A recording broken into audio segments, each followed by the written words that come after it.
Design tayo ng magagawa tayo ng layout ng magiging ng temporary o talagang permanent na parking space natin doon sa area. So, meron din tayong drawing na gagawin. So, itong number 1, ma'am. Ito yung scope ng service ni architect.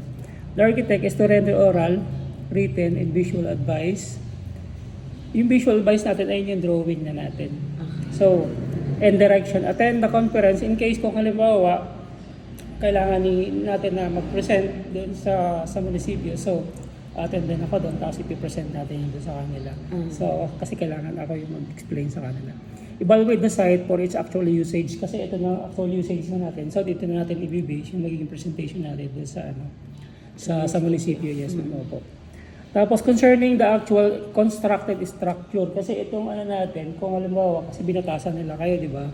So yung mga concern na pwede nating sabihin sa kanya para lang mag-grant yung parking space natin dito, it's either yung dito o tsaka ma-maintain itong commercial space natin. So meron akong update dun sa size ng commercial space na pwedeng i-allowed. So, dun sa may natin, yung sinasabi kong 10% last time, ayun yung R1.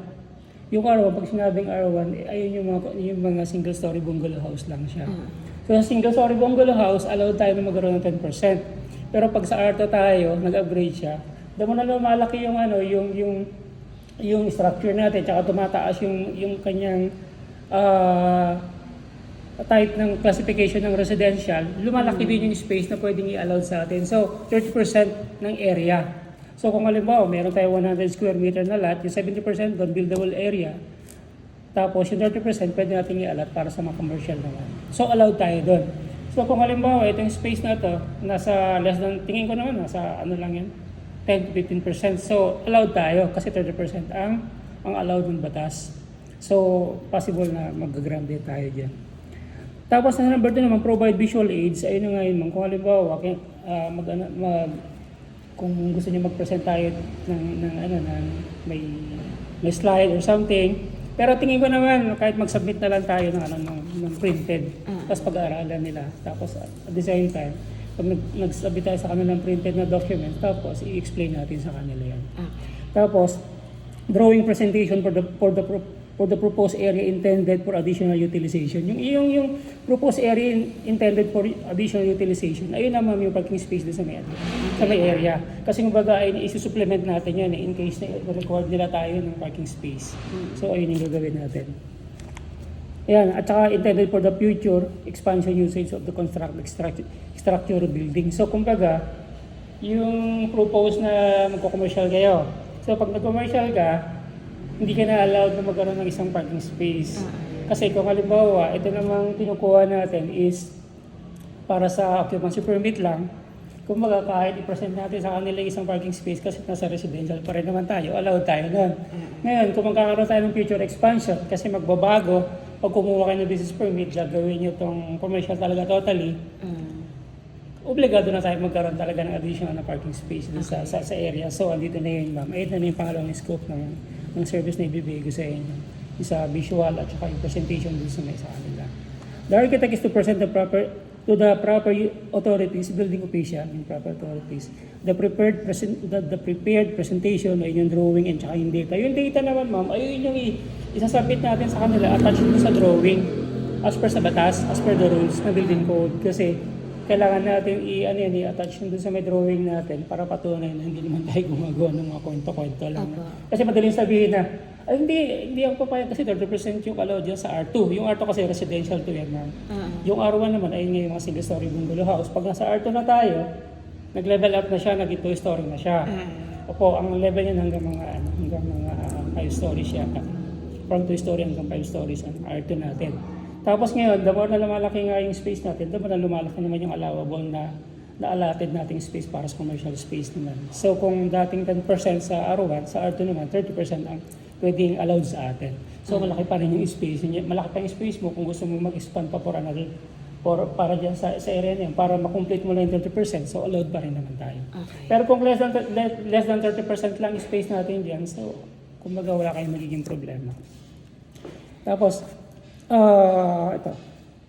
presentation drawing and data for the final solution on meeting the requirements of the structure for the future usage for the approval of acquiring certificate of occupancy. So ito na yun ma'am yung yung service natin.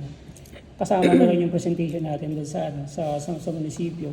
Together kasama na yung mga dokumento na ipipresent natin. Tsaka sasamahan ko naman kayo doon.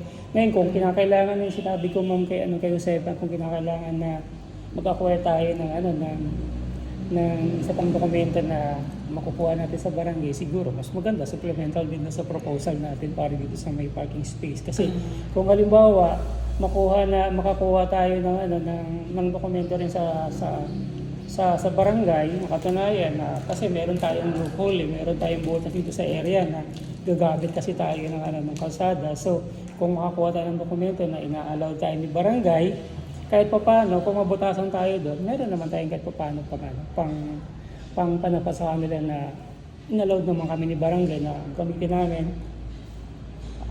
Tapos, hindi nga lang kami magiging obstruction sa area. Basta kumbaga in and out lang naman kami, hindi kami magpaparada dyan sa labas. Kung halimbawa gumawa tayo ng ganung klaseng letter na naman para sa kanila, tapos may allowed nila tayo, mas maganda. Tapos mabigyan nila tayo ng certificate of no objection. Kasi kadalasan pagka mag-ihingi tayo ng certificate sa kanila, mostly ayun yung binibigay nila eh. Halimbawa, katulad din sa may Batangas, may project ako doon, design lang naman. Kumbaga, yung agricultural land, gustong i-transfer ng client ko into industrial, so medyo ang produkto nila is ammonia, so toxic siya. Pero kailangan, explain mo sa kanila na hindi siya magiging ganong hazard doon sa community. So kailangan, explain mo naman sa kanila yan. Hanggang sa pag nakuha mo naman yung at yung puso nila doon, kasi hindi lang sa barangay mo, pati yung stakeholder doon sa area, yung mga nakatira. Kasi sila mismo yung first hand na makaka-experience ng kung halimbawa may sumingaw dyan mga ammonia, napakatapang. So ngayon, kung halimbawa, nakuha mo sila at hindi sila nagkaroon ng umukay naman sila doon.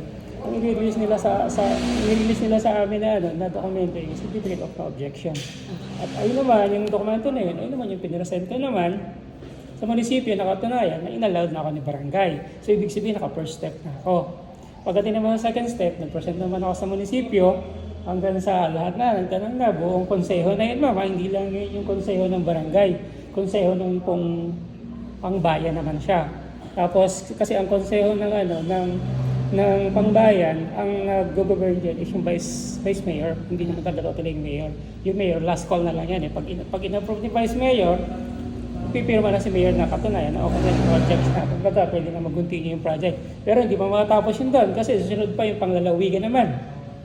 Kung baga, pag dito natin sa Cavite, sa Teresa na. So anyway, malayo na yan. Pero dito masaano natin, ang sinasabi ko lang, kung makakuha tayong certificate of no objection na pwede natin gamitin yung area as parking space at hindi tayo magiging obstruction sa public pag ginamit natin yung alley sa gilid. So, mas maganda. Pero pang lang natin naman yun, pang supplement lang natin in case na butasan nila tayo doon. O, ba't nyo gamitin yung alley samantalang dapat straight lang kayo from main road, parking space mo na dapat, which is kapareho niya sa labas niyo. So, ganun lang ma'am, in case lang. Pero, gagawin natin yan after natin makompleto itong mga dokumento na i-prepare natin. Okay. Parang second option lang. Second option lang. Para Pero, dun sa dito, once na in-acquire yung lot. itong lot dito sa may Yung lot 37. Oo. Yun. Pero Kasi, pwede ko nang kausapin si Cap o parang heads siguro up lang? heads up lang naman ma'am, para to ready lang yung Oo. document na undertaking.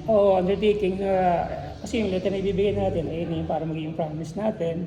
Tapos ngayon, pag ginrant naman yun, mag-issue sila sa atin ng certificate of no objection. Gamitin natin yung area as a parking space. Apo. Actually, kung baga, mas medyo mapatibay lang nila din yung natin, yung stand natin na ma-allow tayo na gamitin yung area. Walang magiging problema. Walang magiging problema. At least kung baga nakuha natin yung barangay. Okay. Kasi ito na ma'am. Prepared and furnished the owner with 4 printed set. Okay. Kumbaga, yung na yan, magpiprint ako, pa-furnish ko kayo ng 4 copies na dokumento. Isa sa inyo, at saka kung alam mo, magbibigyan tayo sa munisipyo, hanggang mag-present tayo, at least meron silang kopya. So, bibigyan ko kayo ng copies na ng mga dokumento na yan. yung drawing na gagawin natin, yung presentation. Kasi ayun nga, sabi ko, gagawa ko ng panibagong site development na ito. I-attach ko dyan yung open space at saka itong constructed na structure.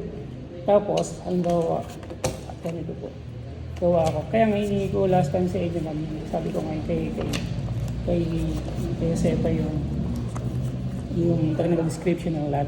Halimbawa, ma'am, ito yung ano natin, yung lot natin. Ito yung kalsada. Ito yung parking space na dito. Dito naman yung commercial area. Ngayon po, dito po yung ano natin, yung structure natin. Kasi dito naman yung sa may part na to, yung swimming pool area. At gagawa tayo ng panibago na ito kasi most probably malamang dito yung makakuha ng CAD file din sa engineer, which is nakakahiya naman, mangingi pa tayo. So, gagawin ko, magpa-plot ako ng sa akin, mag-drawing ako. Ipa-plot ko to, yung itong structure na as per constructed. Ito yung newly built na to, na may structure. Kasi ito naman yung commercial. Kasi ito yung parking space. So, sasama natin yan doon. Tapos from doon, sa may yung lot na maging parking space natin, tapos na dito ngayon yung dito yung pinaka-alley natin. Kukunin natin yung dimension yan, ma'am. Dimension dito. Patunayan, na hindi tayo lampas ng 100 linear meter na distance From as this per required. side. So, Yes, ma'am. Oo, pinaka- pwede naman dito kasi dito, ma'am, yung kalsada, ma'am. Ah. Pero kung halimbawa, magdalaga din ako dito, magdalaga din ako doon. Ngayon, kung halimbawa, kung saan yung magiging consideration nila, kung dito, pasok naman tayo sa 100 meters niyan. Kung dito, mas lalo na kasi sobrang lapit na yun doon sa may pagiging parking space natin. So, bigyan natin sa option. Tapos yung dimension para dito, para makita nila na at least yung space na to is enough naman para sa isang kalsada, sa isang sasakyan. Especially sa isang yung normal na yung sedan lang naman. So, pasok naman tayo dyan. Kahit nga dito yung mga Fortuner pasok Sa Fortuner dyan. Yung Hilux nga ng malaki, andyan, yung red. Oo. Oo, tapos mamayin din, kung magkakasama din sa magiging scope ko doon na gagawin ko ng layout yung parking space natin. Kasi ang nakita ko doon sa may area is medyo pababa dito sa may area na to. So, ang gagawin ko, medyo lalaparan natin yan para pagpasok ng sakyan mo dito, pasok ko agad siya. Oo, kasi hindi natin ma-afford yung isang yung normal na gate lang yung parang nandun sa kanila. So, medyo lalaparan natin tong space na to. Kumbaga, kung kakayanin natin ng 5 meters hanggang 6 meters maximum, siguro mas maganda. Kung ano yung pinaka-ano talaga para... Yes, ma'am. Opo. Tapos, yung dito na ngayon, dito ko nalalagay yung magiging parking slot natin. Okay. O, para pagka, pwede tayo mag-turn dyan, tapos palabas na siya doon ulit. Para at least yung sa itong space natin, ito naman yung turning area nila. Apo. Dito naman yung magiging parking slot nila. Okay. So, kung halimbawa, kung kakaya natin sa may part na to, mas maganda sana. Dito kahit mga 3 parking slot dyan. Para pagka gano'n mo dito, atras, pag ganun ka na, palabas ka na, mas maganda. Pero, since hindi ko pa nakita yung lot natin, kukunin ko muna yung yung technical description niya, may lot natin. Kung halimbawa itong harap na to is, itong side na to, kasi dito yung halimbawa dito yung alley. Kung yung side na to is 12 meters, kakaya natin dito kahit mga Okay. 4 na kotse. Kotse hindi naman sobrang laki. Yeah. 4 na kotse yan dyan. 4 na kotse, 4 na parking slot dyan. 4. Kaya na yan. Siguro naman enough na yan sa magiging visitor nyo. Anyway, meron pa tayong isa dyan So, magiging 5 parking slot natin. Kasi kung dito natin, tapos dito, pero dito naman kakayanin naman kung mas mahaba. Kung 12 meters tayo dito mas maganda kasi mas marami malalagay natin hanggang 5 siguro. Kasi kung 12 meters Nasa title yung nun Yes, ma'am, andun yung technical description. Nabasa ko na kay Miss Jo. Opo, makita naman doon yun, ma'am. So, may pa-plot natin yun. Para kung may plot ko yun, ma'am, yung lot na yun, mag-design na rin ako. Kung gusto niyo mag-provide ako ng maliit na room dito para sa magiging caretaker or something, pwede ako mag-provide. So, isasama ko yun sa drawing natin. Para kung halimbawa, pag-present natin sa kanila, meron na tayong plan. Apo. Pero kasi makikita nila yung sa i-present natin na yung galing sa Google Map, Google Earth, makikita nila na meron pang existing structure. So, kailangan i-present natin sa kanila is yung plan na. Na kumbaga, tanggal na yung existing structure, tapos meron na, clear na yung area, tapos meron na tayong parking space dun sa area. Para at least makita nila kung paano flow yung sakyan natin. Okay. At least, kumbaga, hindi kayo magpapark dyan sa labas in case mapuno na itong area na ito. At saka meron kayong turning area na hindi mo kailangan mag-turn dito sa labas. Okay. Hindi tayo magiging obstruction dito sa may kalsada, dito sa may labas. So, ganoon basically yung mangyayari dito sa may drawing natin. Kasi from dito, yung side development, gagawin ko. Tapos ito na naman. Yung drawing natin. Tapos ayun, ipo-project natin yung dimension ulit. Tapos, kung sa tapos, after natin i-project yan, i-attach natin yung rules. Yung rules na extract natin doon sa building code para at least ma-justify naman natin na hindi naman tayo gumawa ng kwento lang na ito yung makita nila na yun talaga nasa batas. Opo. So ganun ma'am. So ang scope ng service natin, ang gagawin ko ayun nga. Drawing tapos presentation sa munisipyo, tapos in case kung kailangan sa barangay, punta tayo sa barangay, samahan ko rin kayo. Tapos hanggang matapos yung presentation natin. Opo. Tapos At mapagdesisyonan. Wala namang problema yun. Tapos pagka kung kailangan patawag, ditundaan na din natin. In case na kung alam hindi pa ingat yung first meeting na gagawin natin sa kanila. Hanggang sa matapos naman yung magiging service natin. Ngayon, ito na. Maliit lang naman ito. Okay na. Dito po, yung natin, yung sa P natin. Ito. Nilagay ko sa may 1.3.1 natin. The owner agrees to pay the architect for the lump sum professional service fee of 28,000 pesos. As herein after called, the basic rate lang yan, ma'am. Basic. Kumbaga pinaka-basic. Kasi lang naman to, non-creative naman tong trabaho natin. Hindi naman tayo mag-design ng ganito ng bahay. So, ayan. Ito po. Upon signing the proposed architect service, the architects may request and receive the sum of 50% ng ng total natin. Percent for the basic fee stated in the section 1.3.1 dito po. Okay. Tapos, upon completion of the data and drawing presentation, the sum of the amount to be collected shall increase to 80%. Natapos na natin lahat ng drawings, present ko na sa inyo, ma'am. Ito na po yung natin. Pagkatapos nun, tayo ng meeting. After ng meeting, tapos in case nag-grant na, doon na yung pinaka-final payment naman. Okay. Apo. Ayun lang naman yun. Sa presentation naman, kasama ka naman mag-present, di ba? Kung kailangan. Oo, kailangan yun. Oo. Kasi para Oo. walang pinagkaiba yan, parang lawyer siya na. Kasi magpe-present, ito po yung, kasi mas ma-identify niya yung mga point by point. Sabi ko sa'yo, halimbawa, kung bakit kayo kinakailangan bigyan nung occupancy permit na wala nang dapat na hassle. Actually, ano naman yun? Ano naman yun? Sa... Tapos na to, sir? Ayos ma'am. Patayin ko na. Opo. Sa inyo naman yung isang copy.